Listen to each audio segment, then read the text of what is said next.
Hey, it's Dan.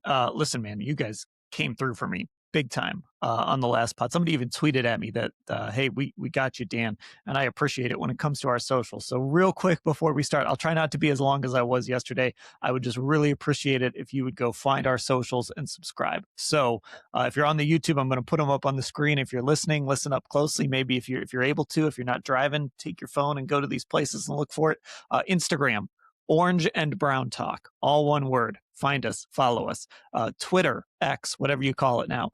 Orange Brown Talk. Our TikTok, yes, that's right, TikTok. Orange and Brown. There's a period in between each one. So orange dot and dot brown. Find that one and follow it. And also, just so you know, like our Instagram stuff, it's populating over to Facebook. So I just set that up. If you want to follow us on Facebook too, just go search for Orange and Brown Talk. Okay, few seconds less than yesterday, so not bad. Let's get to today's episode of the Orange and Brown Talk podcast.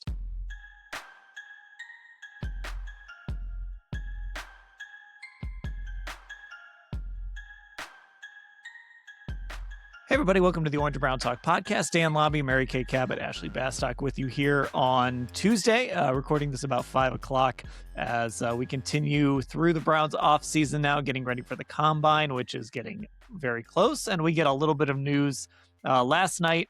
Not unexpected news, but it is, I guess, about as official as it can get right now. David Njoku goes on Instagram, posts his farewell to Cleveland.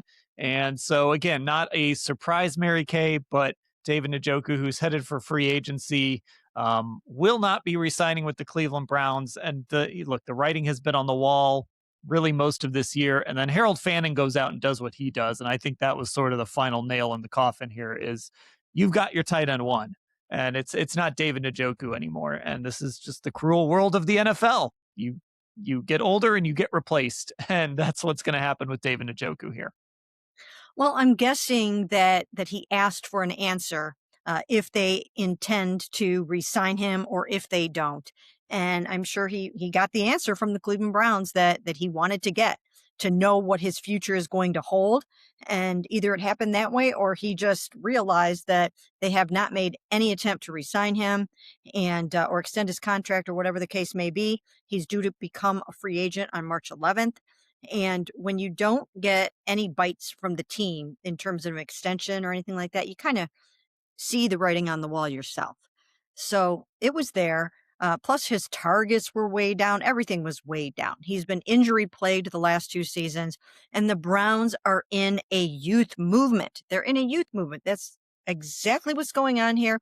We can all see it. It is a rebuild. Okay. It's a rebuild on this football team. And they have already gotten Harold Fannin, and they will add probably another tight end or two this offseason. And it was time for David to go. His time was up, and now we'll see where he lands. I'm sure he wants to continue playing. He's 29 years old, just finishing up his 9th season. And you guys remember, I mean, they drafted him when he was 20 years old, had a lot of maturing to do. He did a lot of that maturing on the job, not all of it.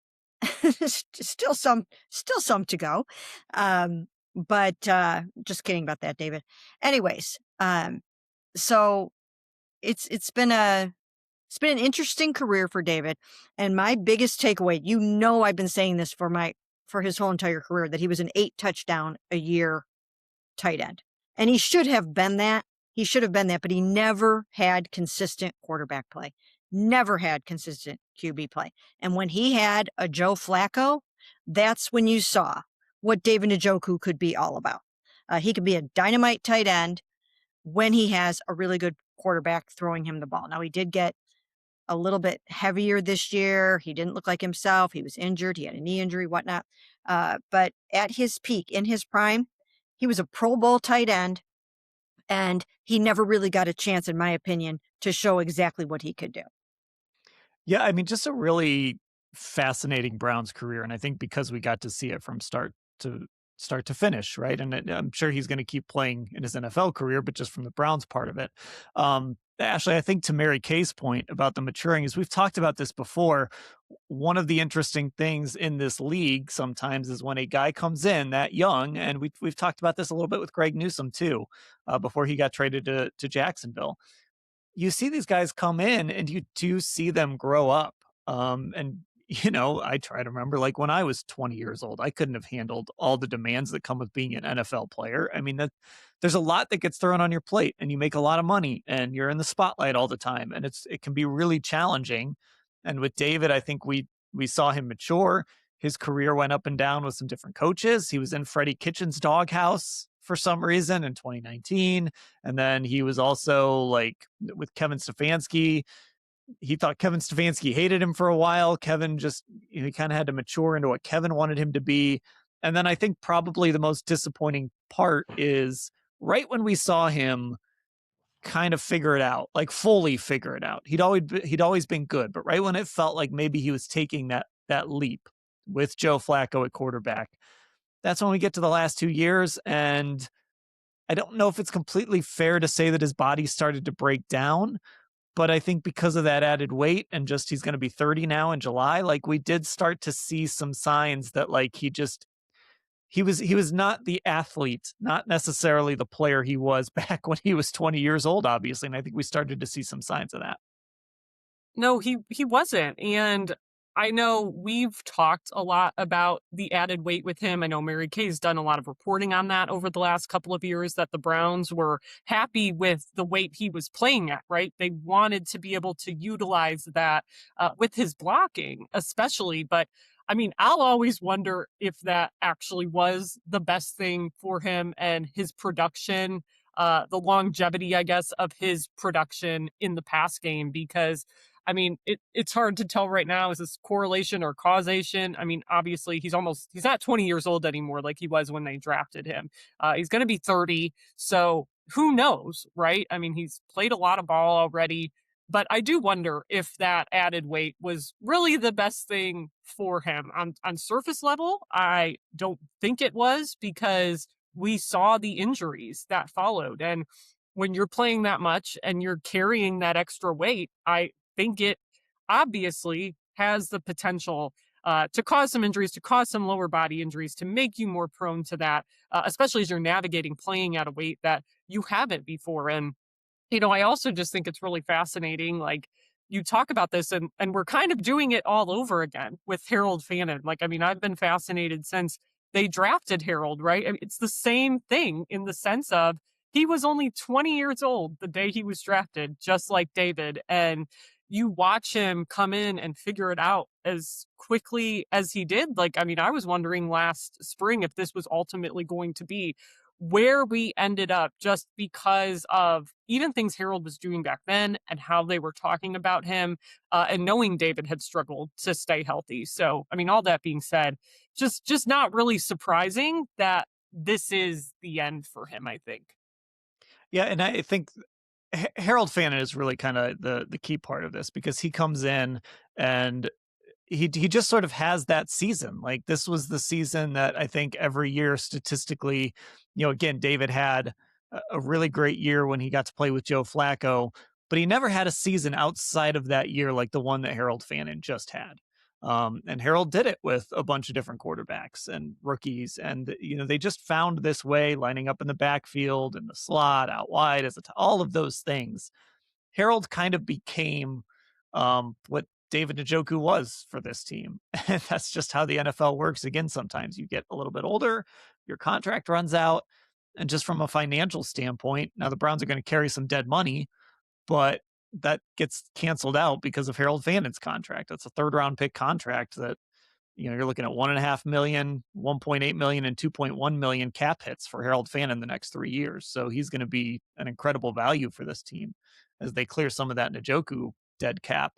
Um, it just, to your point, Mary Kay used that word rebuild. Andrew has been using that word rebuild. It just, when you look at that tight end room to build it now around Harold, maybe you add a guy in the third or fourth round in the draft. We know Todd Monken loves tight ends. I think Harold is going to really benefit from that. I think this is kind of about David Njoku, but I think this decision is just more about Harold Fannin than anything. Well, Harold Fannin and the youth movement, because really you can carry two tight ends and you need a blocking tight end. You need that guy. So they are going to go out and they're going to get another tight end that can be like an inline blocker. But they weren't going to be able to pay that guy what they would have had to pay David Njoku. Somebody else is probably going to pay him way more than the Browns were going to be willing to pay him. And they will go out and they'll either draft a tight end or they'll sign one in free agency or they'll trade for one because they are going to need another tight end or two other tight ends on this football team. But I just want to say this too about David Njoku, because we've never really seen anything like David Njoku come through these parts, right? I mean, he was a unicorn. He was one of a kind. And even though, sometimes it got a little bit over the top, or a lot of times it got over the top, he was still an entertaining character. He always did the Chief Slam after every single touchdown, and that was fun for fans. Fans came to love David Njoku. He was always shirtless. I mean, if he had a shirt on pregame, we used to joke that that would be a note. David's got a shirt on, right?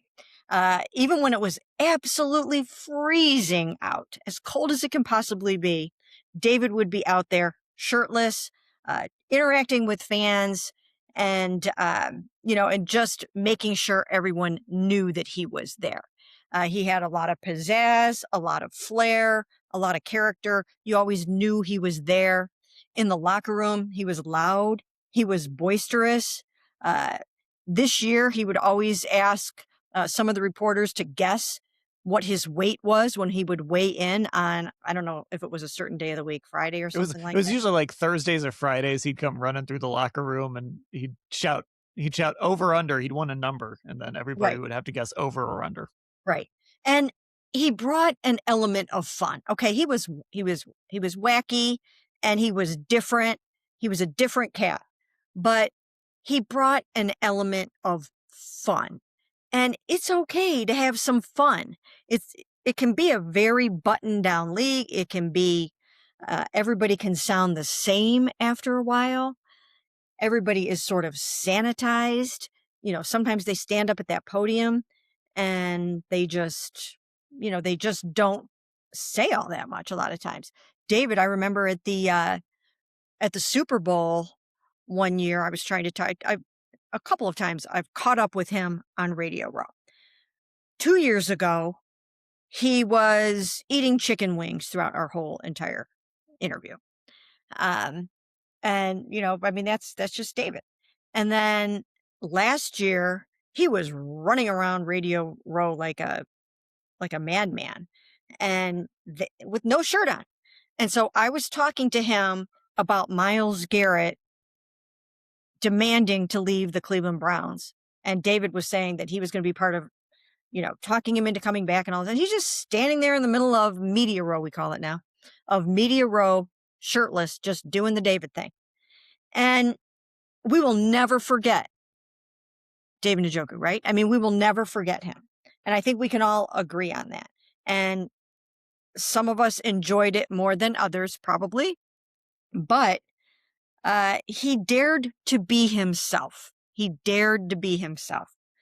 And I, for one, it wasn't always pleasant. It wasn't always pleasant. I mean, he called me out a couple times on Twitter for things that he should not have called me out for. But he brought some fun to the whole operation. And I hope somebody else picks up the mantle and brings that lightheartedness to the table. Yeah, I mean, what's probably really fun? Being an NFL football player. And David embodied that. And I think what we get to see so often is it just feels like a grind, right? And look, it is. When you get into the season, it's hard. It's fun, but it's hard. And I think a lot of these guys can be such tunnel vision. And to your point, they don't want to say anything. They don't want to end up making a headline, and then they get called into the coach's office and all of that stuff. But David really enjoyed enjoys being an NFL football player, and he really enjoyed being a Cleveland Brown, and he really embraced being a Cleveland Brown. And so for all of that, I mean, Ashley, I think that's the thing that, for a lot of fans who I think if they were objectively looking at this could see the writing on the wall as well. I do think for a lot of fans, this is tough because they did really love David Njoku, the personality. And then look, he was a good player. And there were certainly moments where, I mean, that catch against Tampa, um, like that's one of those moments that you're never going to forget in this weird Browns era that started when him and Miles got drafted up to now. I mean, there were even the play he made that he got hurt on this year that essentially ended his season. That was a spectacular play. That was a great catch, and those are the things that I think the fans really fell in love with David Njoku, is that personality. Like, this is how I would act if I were an NFL player. I think fans related to that, and so like there was a lot of fun with David Njoku. Yeah, I mean, gosh, even that last game this year against the Bengals when he obviously didn't play, fans were sharing that clip. Mary Kay, I think it even made the lead of your story Yeah. yesterday, him placing the imaginary crown on Miles Garrett's head. That got some play. The other thing from that game that I remember writing about after it was so funny, signing autographs before the game. He signed a fan's belly when the fan wanted him to sign his belly. Who knows? I hope if you're that fan, I hope you got a tattoo. If you did, we'd love to hear from you at the Orange and Brown Talk podcast. Leave us a 5-star review and tell us if you got a tattoo of David Njoku's signature. But no, I think the other reason it's hard for fans is David, obviously a big personality, but we've talked a lot about this team straddling these two worlds, right? Straddling these two windows, like contention window 1 and contention window 2. And a lot of these guys from contention window 1 are gone or, very likely are going to be gone. And there's some fan favorites, and David's just the latest, right? I mean, I think David is hard for fans to see go in the same way that for a lot of them, Nick Chubb was hard to see go after 2024. Like, it's difficult because there were so many good players that were a part of that core from that 2020 season. And I think still so many fans look at that season. Like, I wasn't even covering the team yet, but obviously being from Cleveland, there were so many what ifs after that season. And I think so many fans were like, wow, they were so close to beating the Chiefs. They were so close to that AFC championship game. Like, we're going to come back, and as a fan base, we're going to have a couple of years here to make a run. And it just never materialized. It never materialized with those guys again. And really, like, you look at the core of that group, and it's like you got Myles Garrett, you got Denzel Ward, and potentially that's like kind of who you're down to if you're a Browns fan from that year. And I understand that. I hope though for most Browns fans, this, what's going to be the second year class has helped maybe alleviate some of that or given them some hope back, even though this core group is kind of being broken up now.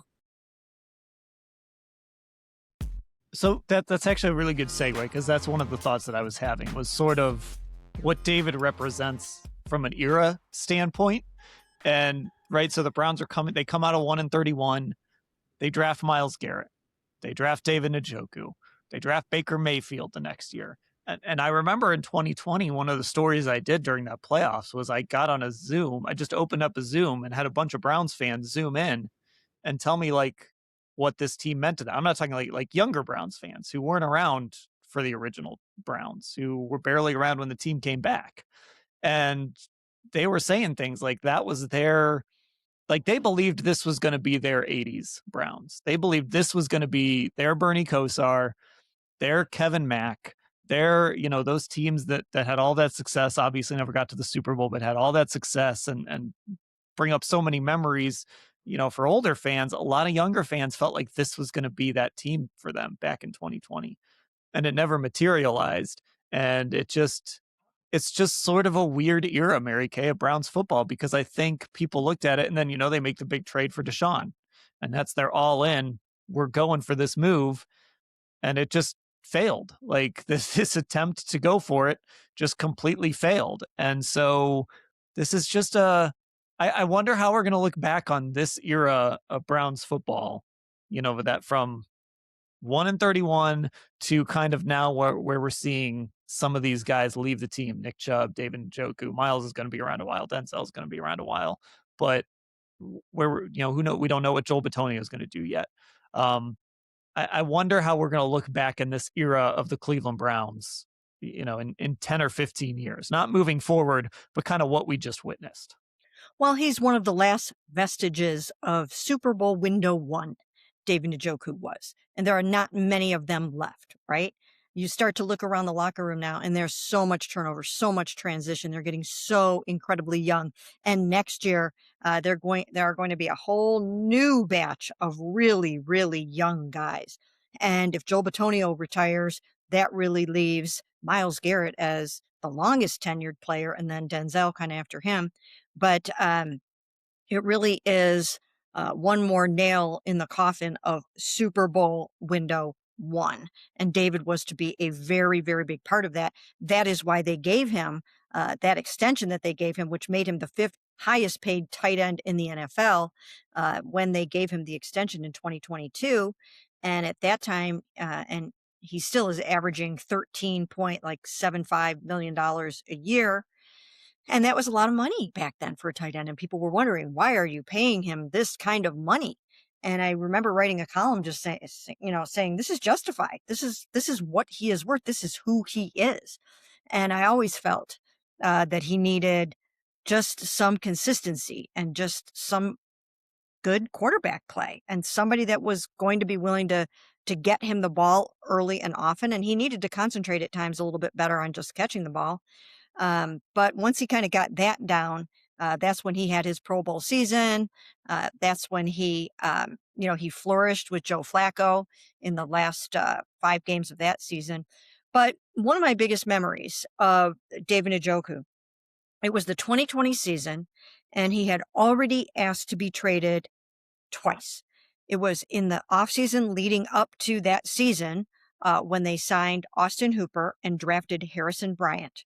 He saw the writing on the wall. He didn't think that his season was going to get any better than it was in 2019 when he was in Freddie Kitchens' complete doghouse, was a healthy scratch in 2 of his last 4 games, even though he fought his way back from wrist surgery to come back and be available for the team. So it was a horrible 2019 season. I remember having a one-on-one conversation with him at the end of that year. And I said, are you coming back? Do you want to come back under these conditions? And he was like, I don't know. I don't know if I want to come back if Freddie Kitchens is coming back. I mean, it was that bad. And he was willing to utter those words. So he asked to be traded before 2020. And then in August, right before that, they rescinded that trade request. So Kevin's on the job, rescinding the trade request. But then he revived it. He revived it right before the trade deadline. And I wrote about that. And that was one of the times that he called me out on Twitter because I wrote, a source saying that he was asking to be traded again. And he said something like, I never told her that. And I couldn't really respond to that. I wanted to say, okay, well, maybe you didn't tell me that, but someone told me that. And it was true. But so anyways, he goes through that season and he realizes that this is where he wants to be. And this is where his heart and soul is. This is the team that drafted him, that gave him a chance when he was 20 years old, traded up in the first round of 2017 to draft him and at number 29. And he grew up here. I mean, he grew up here. He wanted out. He's had all of his ups and downs here. He burned his face here and had to come through that in 2023. But the memory is just after the divisional loss to the Kansas City Chiefs, and he left it all out on the field. And he made some tremendous plays in that game. He had a really nice game. And the whole season kind of just came crashing in on him, and he dropped to his knees and he wept. And it was a very emotional scene. It was a very, very emotional scene, and it was genuine and it was from the heart. And I will never forget that about David Njoku. And from that point forward, he was really all in on this football team, and he gave his heart and soul to it. And he did not want to leave and doesn't want to leave right now, doesn't want to leave, but this is a business and this is what happens. Yeah. I mean, the guy played. Like, that was the other thing. Like, obviously we've talked about the injuries that he's had that have kept him off the field, but like the guy showed up when he was able to. And sometimes in this sport, your body just doesn't allow you to. And that was the case these last couple years at times. But, you mentioned, when he had the fire incident, when he burned his face in his hands, he shows up and he plays in that game. Like, nobody would have blamed him if he wouldn't have played, but he shows up in that mask, and he played in that football game, and he's talked about it since then, how painful it was and how hard it was. And I think that's another thing, Ashley, that I think fans kind of related to is, again, there were injuries that kept him out just because they were just too severe for him to play, but he got out there and he played for this football team as much as he could. And he kind of he kind of created some core memories, I think, for these fans, even if it never reached the heights that they hoped it would. Yeah, I mean, he did produce, and he was, available for large chunks of time in a way that, like in the post 99 Browns, there just haven't been many players, I think, that have stuck in fans' memories in that way. And I mean, the fact that he was here for 9 seasons, it's always like one of those things I have to fact check. Like, was it really that long? I found myself sitting there today counting on my fingers again, just making sure I actually had that right, because it doesn't sound right, right? Like it still has always, like, we've always joked about this. Like, he's obviously not getting any younger. We really saw that the last 2 years, but it still was always shocking when you're like, oh, David Njoku's only 27 or only 26 or, whatever it was, because he's just been around so long. And even though a lot of those years weren't winning seasons and only a couple of playoff appearances, I think, like, those moments, like even that Tampa catch, right? We talk about that catch still all the time. That wasn't in one of the playoff seasons. That was in 2022. That was in one of the losing seasons. They hung on a little bit longer, but he was still able to, I think, to deliver those memorable moments, even when it wasn't the best conditions out there for the football team as a whole. I think so. Again, when we talk about these eras and kind of this changing now to this new era, and who knows what it's ultimately going to look like? Who knows if it's going to work? Like I said, this last one, obviously, they went all in, they were aggressive, and it failed. Like, there's no other way to put it. They made one playoff appearance. And if we want to count 2020 in that, they made two playoff appearances. They won one playoff game. But I think what's interesting is David sort of represents what I think they want to do this time around, Mary Kay, which is they really want to. And I mean, I remember Jimmy Haslam saying this when we talked to him last training camp, that they don't want to do the shortcuts this time, right? They did the Deshaun Watson thing, and that was them trying to take a shortcut. And obviously that was sort of what torpedoed this whole thing, ultimately his inability to stay on the field and be the player they thought they were getting. Now, who knows? Maybe Deshaun Watson is going to be the starting quarterback again this year. We've done plenty of content on that so far. We'll do plenty more. But that aside, I think, however you want to remember David's Browns career, and one of Mary Kay's cats certainly will have some thoughts on David Njoku, apparently.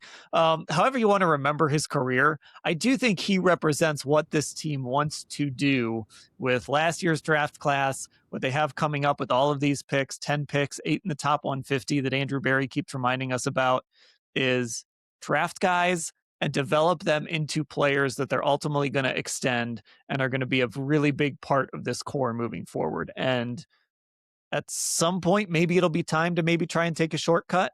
But right now, it seems like they're really focused on learning some of the lessons from the last time. And that is the number one priority is drafting really well and then developing these guys. And that's something Todd Munkett preaches, is player development. And that's probably part of the reason why he's here. Well, you don't have to take shortcuts if you draft well, right? So many of the shortcuts came after failed draft picks, and there were plenty of them.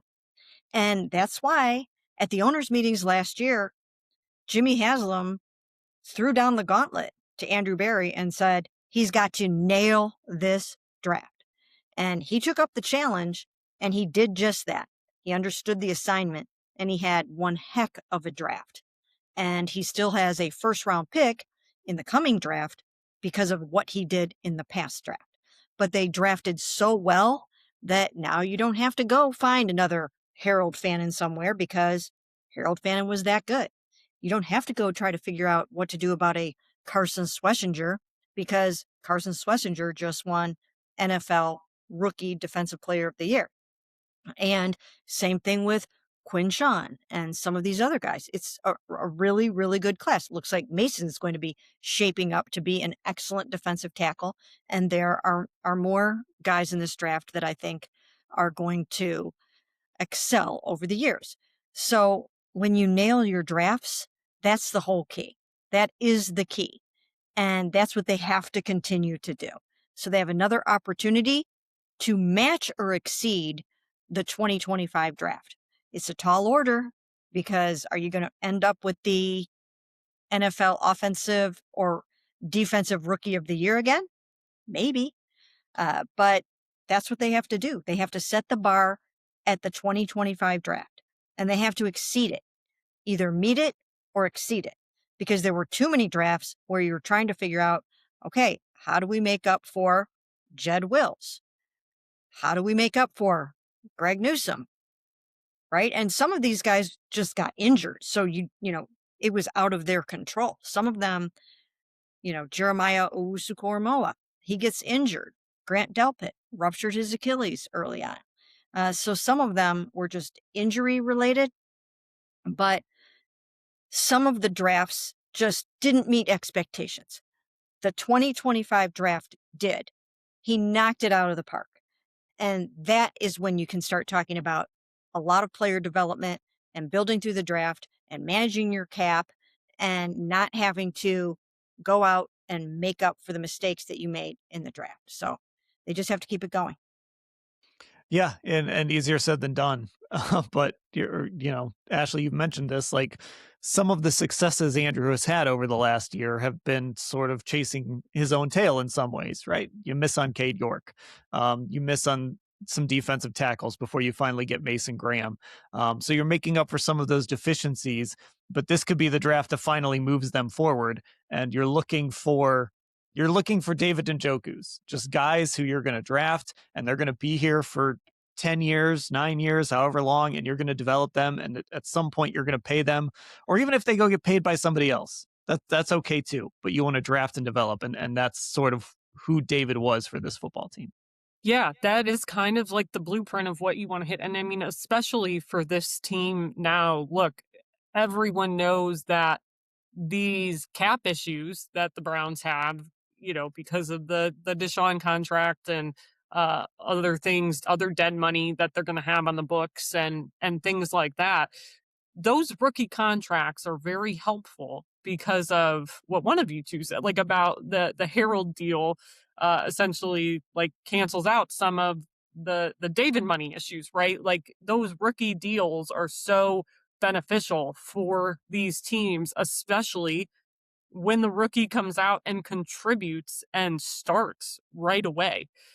Just knowing what the market value is on some of these pass catching type of positions, obviously on good offensive linemen, on quarterbacks, right? All these things. Anytime you can get a guy that can contribute early because of how beneficial and how much those rookie deals help teams with the cap. It's going to be huge for Andrew in this front office. Okay, that will do it for this edition of the Orange and Brown Talk podcast. Our farewell to David Njoku. Thanks for 30 more minutes of content, David. We can always use it here in the middle of February as we get into the off season. You can find us on our socials, Orange and Brown Talk on Instagram, Orange Brown Talk on Twitter, and of course our YouTube channel is Cleveland Browns on cleveland.com. For Mary Kay and Ashley, I'm Dan. Thanks for listening, everybody.